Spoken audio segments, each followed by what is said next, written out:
Hey, what's up? It's Jim, and today I'm going to talk about the film Carol. Carol is a wonderful romance that both calls to mind films of the 50s and attitudes of 50s cinema with what it was actually like to live in the 50s, or a idealized version of what it was like to live in the 50s. It's kind of like a mixture between Todd Haynes' Far From Heaven and his television miniseries Mildred Pierce, kind of more in the Mildred Pierce vein, where it's taking ideas certainly from things like Douglas Sirk and Brief Encounter, and I'm sure many different ideas of Technicolor 50s cinema, and then mixing them together with the real life attitudes of what it was like to live at that time. And it works really well for Carol and makes one of the most beautiful romance films I've seen in a really long time. I think when you talk about unrequited love stories or love stories of two people who can't be together, those are always things that were going throughout Hollywood, and they used to be such a big deal. But clearly now we're much more aware that a lot of those films and ideas were kind of a metaphor for homosexuality, like a very classic romance between a shop girl and a recent divorcee. What's interesting about Carol is it has all these ideas going in it, and it has all this really intelligent filmmaking, so real theory behind what they're doing and the ideas behind it. But then it also feels very simple and just about two women in love. It's both a very intelligent, smart, very directed film, and also a film that feels like a very simple film that lets these actors just play out their scenes together. It feels very Hollywood and classic Hollywood in some sense, but it also feels like a more 90s independent film. And those styles mixed together feel so natural that I almost feel weird talking about all these ideas going on throughout it, because it feels so seamless. You can easily not notice it and just take it as a wonderful romance film, which it is. I think it's one of the more beautiful romance films I've seen in a long time. I think what makes this film so wonderful is both how it plays with all these things so perfectly, but you can almost ignore all of that and almost get wrapped up into this wonderful story that says more about how great of a director Todd Haynes is and how wonderful and engrossing this story really can be. A shopgirl played by Rooney Mara, who is working at a department store, Frankenberg's, in Manhattan during the Christmas season, and then she sees a glamorous woman come into the room played by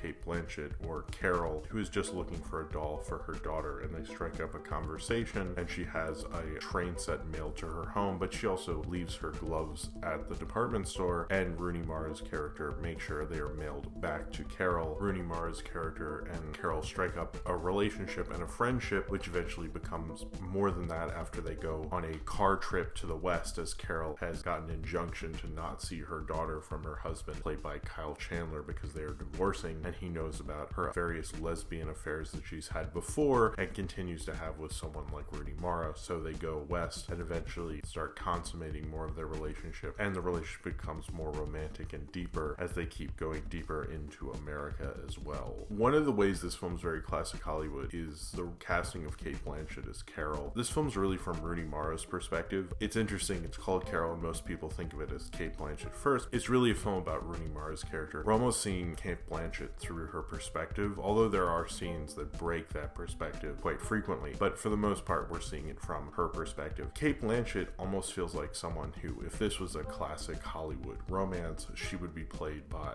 a movie star, be able to live up to all the mythos and another lover looking at them adoringly and thinking they're this worldly person of money and stature. And Cate Blanchett plays that very well and almost seems to understand that, and she plays it so effectively, almost in that classic movie star sense, but you can see she's using her persona very well, but also that she's able to show a real vulnerability, but able to play a very different role than what Rooney Mara's playing. They play off of each other very well because they're doing completely different performances and using completely different personas, and you can understand them both as an audience because they're so distinctive. You can automatically tell, oh, Carol will do that and Teresa would do this, and that as an audience member you can attach yourself to these characters because they're so easily definable. If you're watching, you can tell Rooney Mara's attitude isn't like Cate Blanchett's attitude, and so it's very easy to get wrapped up into this because the personalities are so distinct. But it's interesting how Todd Haynes uses Cate Blanchett in this film as what would traditionally be, in a classic Hollywood sense, played by a great movie star. The idea of the casting is using that in that way. When someone falls in love with someone in a movie and they're gorgeous and they're worldly and they have everything they want and they're this amazing person, it helps you as an audience kind of understand that romance even more. And I think Carol's playing into that. And I like how it uses classic Hollywood stuff stuff. There's one scene, and I noticed it when they did it, but I was reading about it in one review that now I can't remember what review I read that in, but there's a certain scene where Cate Blanchett and Rooney Mara are just sitting in Cate Blanchett's house, and her husband comes home, and she puts her shoes back on, and it's kind of like a little beat, and you might see it and go like, why is that such a big deal? But it was that thing in classic Hollywood where a man and woman would be hanging out, and suddenly they'd put their coat back on, their shoes back on, to kind of like be like a metaphor for like, yeah, they were having sex, or, you know, what they were doing was a little dirty or something like that. Even though this film does have like actual sex scenes in it, he still uses that grammar. It's almost showing the attitudes of the time, and this film doesn't ignore the attitude of the 50s and the attitude of the media in the 50s, but it also is showing like, well, yeah, people did smoke and curse and were like real people, not in the Mad Men way or something like that, but in a way that just shows the era of the time, but also shows the attitudes of cinema at the time, and showing how people were so closed off to these things. Kyle Chandler's character is the character who you can see that through the most, where he's most angry because it's almost like he doesn't understand like why he can't have this perfect nuclear family relationship and have 2.4 kids and all this stuff. He feels very angry and threatened by it, but like he can't fight his way out of it. It almost feels like he's just more angry because he doesn't understand. And that seems to be a lot of it in this film, is that they have a relationship that most people, I don't even think they understand how they would be sleeping with one another, which is interesting to think of now. I don't think I liked Rooney Mara when I watched the film, but thinking about it, I like how smart that performance was to play off of Cate Blanchett. And I like when two performers who are playing off of one another understand how to play off one another. So especially in a romance film, in a comedic duo, whatever, if you're having two actors play off of one another, if you can distinctly remember both of them and their attitudes, I think that says a lot about them as performers and almost as storytellers as well. And I think Rooney Mara does probably one of her better performances. She feels very new and young, and like she doesn't understand the world, and that this is something that finally makes sense to her. And she feels so new. There's a part where Cate Blanchett orders lunch before even looking at the menu, and Rooney Mara just says, I'll have the same thing, and almost like she doesn't understand, she needs someone to really show her that. And she loves that idea of being introduced to that world through this woman. It feels like someone who's discovering the world through Cate Blanchett. You can almost see throughout the film how she's changed because of that relationship. And this film has so many great performances. Even Sarah Paulson, who I think is probably one of the more underrated character actors of our era, she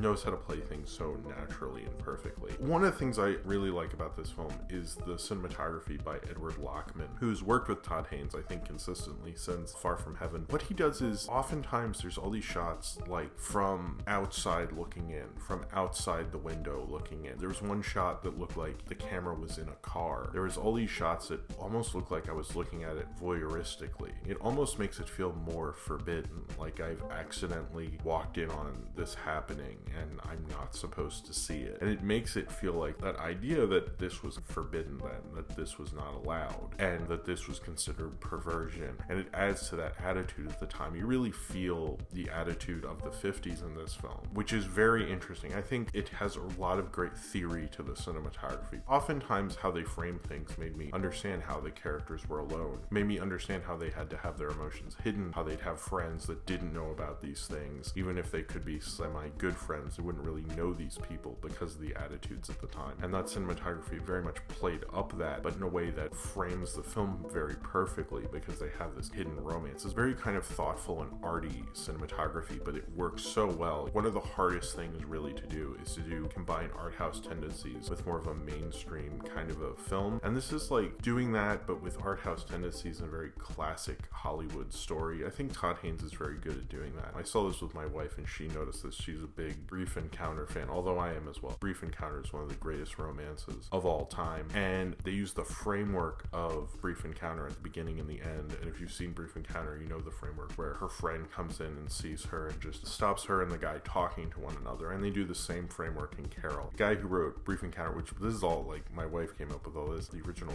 play, I believe, or whatever it's based on. It's kind of a metaphor for a homosexual relationship. And to bring that to Carol is actually very interesting. I think the framework works really well. Oftentimes, I think most people are going to think of that as the framework for Iron Man. I think why it works so well is it shows like how they have to just push this under the rug and move on with their lives, unfortunately. And that's what it was saying with Brief Encounter, more metaphorically, but using it in Carol is almost perfectly done. Knowing film history and bring that into current movies is a very postmodern idea, but I think what I love about Carol is it's completely postmodern in a lot of what it's doing. It's completely arty, and there's a lot of thought going into it, but it feels like such a classic romance that when I'm talking about all this film stuff, if I knew someone who just loved classical romances, I would recommend this to them. And even if they didn't really get all the things I'm talking about with this, I think you could still very much enjoy it. But all that's in there as well. It's just a very smart, thoughtful, dense movie that doesn't feel that way. And that's all the credit to Todd Haynes that he can do that. I noticed a lot of Douglas Sirk kind of things. Maybe I'm reading into that and thinking about his past influences, but he very much likes the woman's picture. He very much likes melodrama. And this doesn't feel as melodramatic. This feels more subtler. This feels more slow paced. This feels like he's toned it down a lot, but almost perfectly within his own very much more Hollywood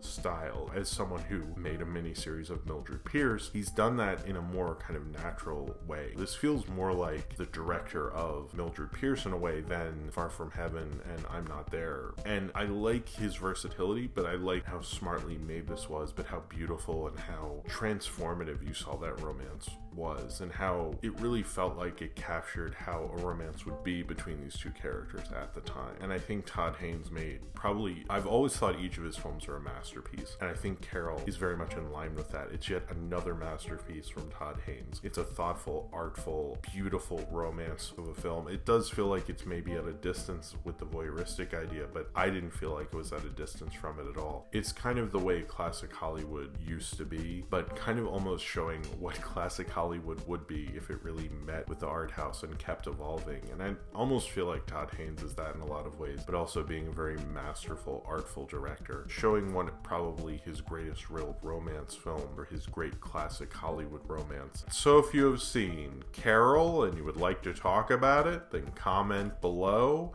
in the comments and subscribe if you would like to.